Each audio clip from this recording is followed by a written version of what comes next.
So I've been wanting to make a cat tree for our cats for a long time, and I found this big branch that I thought would be perfect for the project.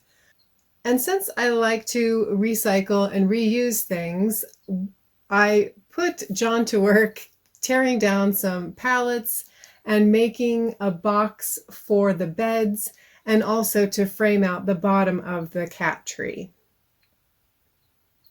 And all of that went pretty smoothly until we were trying to figure out how to actually kind of hook the beds to the tree and stabilize everything. And so I had a brilliant idea, at least I thought it was brilliant. I think it turned out pretty well, and that was to use a Christmas tree stand for the base. So we made the box big enough to cover the Christmas tree stand, and that made the tree branch pretty stable.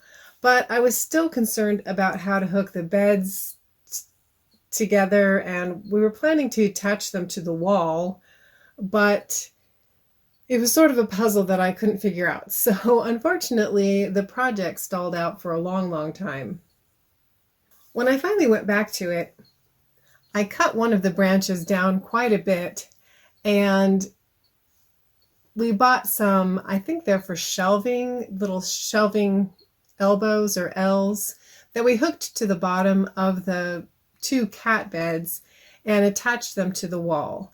And we just kind of finagled our way to fit the branches to sit underneath the boxes. The boxes have a little bit of a lip on them underneath, and so the tree branches fit nicely underneath, and you can't really see that they're not perfectly connected. So once we had the boxes attached to the wall with some special anchors that you can use for drywall, we were also able to attach, just using one screw, attach the beds to the tree as well. So it's all really very stable. And I wanted to make sure that it was extra stable because I didn't want the cats to get kind of freaked out if they were jumping in and out of the beds and things were moving around. So that was the tricky part of the tree project.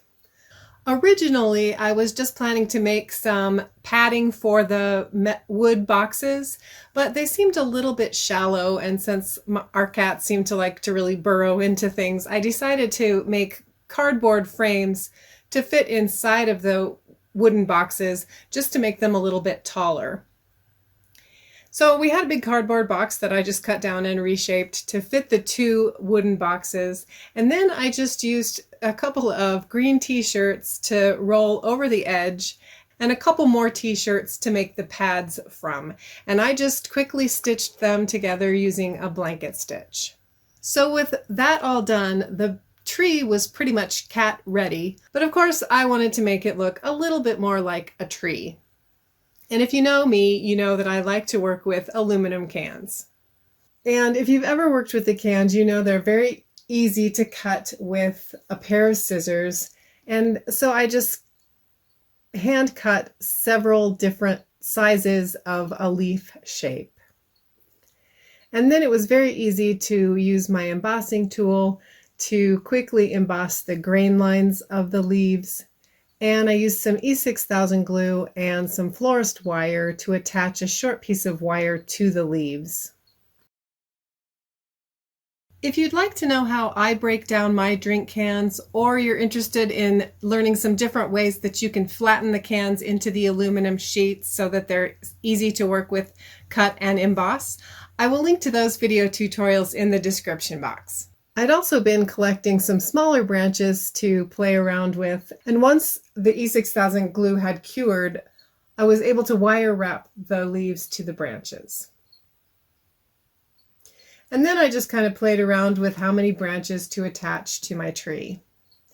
Originally, I thought I was going to drill holes and use some wood glue to attach the branches, but it turned out to be easier just to use some florist wire, a little bit of wood glue, and then I wrapped the branches with twine just to secure them all in place.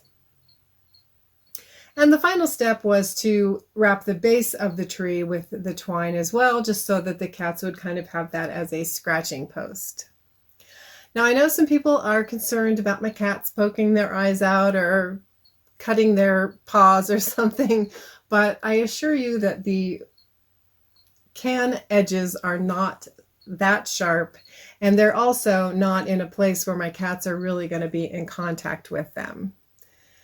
If you are extra concerned about that, I have done a video on some different ways that I have finished the edges of my metal cans, and there are several different options if you wanted to do this project but you are concerned about the edges of the metal. And I'll link to that tutorial in the description box if you'd like to check that out. You can check out some of the other cat room projects in the links below. Don't forget to like and subscribe if you'd like to see more content like this. Or check the description box for some additional resources. There's also a place to sign up to receive the Upcycled Design Lab newsletter so you'll never miss one of my projects. Thank you so much for watching. I hope to see you back here soon in the lab for my next experiment.